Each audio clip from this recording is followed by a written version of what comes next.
Bismillahirrahmanirrahim. Assalamualaikum warahmatullahi wabarakatuh. Hamdan wa syukran lillah, salatan wa salaman ala rasulillah, amma ba'd. Apa kabar pemirsa YouTube Budiman? Sehat selalu dan selalu puasa. Semoga puasa kali ini diterima Allah dan kita termasuk dalam golongan orang yang bertakwa. Amin ya rabbal alamin. Kali ini kita masih di sesi pasien bertanya, dokter menjawab dalam bingkai Mozaik Ramadan. Tapi sebelumnya, tolong yang belum subscribe dulu. Yang sudah, alhamdulillah. Dan jika Anda suka, silahkan like dan share serta komen Anda. Saya tunggu ya untuk perbaikan penayangan video selanjutnya. Baiklah, kita masuk pada pertanyaan pertama. Pasien bertanya, saya menderita tekanan darah tinggi atau hipertensi dan memiliki berat badan yang dalam kategori kegemukan. Apakah dengan puasa Ramadan bisa menurunkan tensi dan berat badan saya? Dokter menjawab, bagi penderita hipertensi yang melakukan puasa justru akan memperbaiki tekanan darah atau tensi. Namun jangan lupa obat tetap dimakan, hanya yang diubah adalah jadwalnya, tapi dosisnya tetap penuh.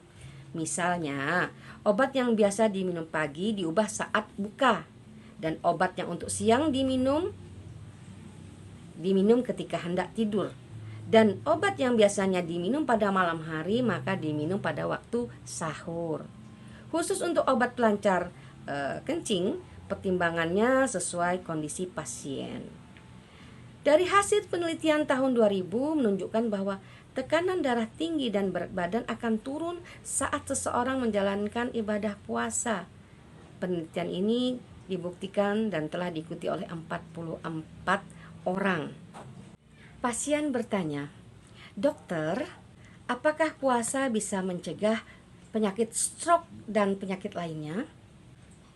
Dokter menjawab, setiap kita menjalankan ibadah puasa selama 14 jam dalam sehari, tubuh manusia tidak terganggu atau terjadi dehidrasi ringan. Karena itu, diusahakan agar tetap berbuka sedini mungkin dengan makanan yang mengandung glukosa tinggi, seperti buah kurma atau makanan yang manis-manis. Dengan menjalankan ibadah puasa, banyak manfaat yang bisa didapat. Di antaranya, menjaga kadar gula dalam tubuh sehingga bisa membuat terhindar dari penyakit diabetes mellitus. Juga membuat tubuh lebih sehat dan bugar. Selain itu, membentuk sel-sel baru, memurnikan atau menawar racun, dan yang terpenting lagi, puasa juga membantu mencegah stroke dan penyakit risiko jantung koroner. Dengan puasa juga otomatis bisa menurunkan berat badan, dan ini yang paling disukai oleh ibu-ibu ya. Pasien bertanya, dokter, saya punya seorang teman dan dia mengidap penyakit AIDS atau HIV. Apakah dia boleh melaksanakan puasa? Dokter menjawab, setiap muslim tentu ingin bisa menjalankan ibadah puasa pada bulan Ramadan, tak terkecuali ODA atau orang dengan HIV atau AIDS, sebutan untuk penderita AIDS ya.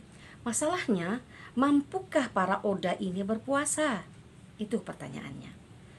Profesor Dr. Zubairi Zurban, Ketua Harian Kelompok Diskusi Khusus HIV atau AIDS Fakultas Kedokteran Universitas Indonesia dan Rumah Sakit Cipto Mangunkusumo menegaskan, tak ada halangan bagi para ODA untuk berpuasa sepanjang dia tidak dalam status perawatan. Tapi jika dalam perawatan atau sedang mengalami kondisi akut seperti demam berat, ODA boleh tidak berpuasa dan menggantikannya pada hari lain jika kondisinya sudah memungkinkan. Infeksi HIV atau AIDS mengakibatkan penderitanya mengalami penurunan sistem kekebalan tubuh. Itu karena AIDS, Acute Immune Deficiency Syndrome, merupakan kumpulan gejala penyakit yang disebabkan hilangnya kekebalan tubuh. Pasien bertanya, dokter, saya menderita sakit ginjal dan harus cuci darah 2 kali seminggu. Apakah saya diperbolehkan untuk buka puasa?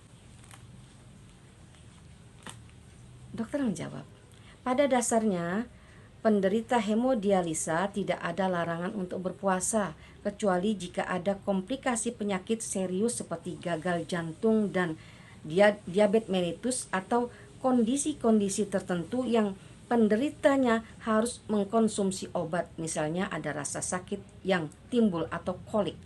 Bahkan jika kita mengacu pada pedoman diet penderita gejala ginjal kronik dengan dialisis, di mana dilakukan pembatas-membatas dengan tujuan mengurangi akumulasi toksin uremik, cairan elektrolit di luar waktu dialisis, maka puasa justru sangat membantu.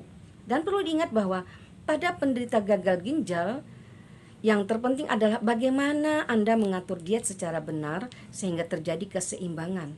Karena jika terjadi malnutrisi akan menimbulkan masalah yang lebih besar lagi.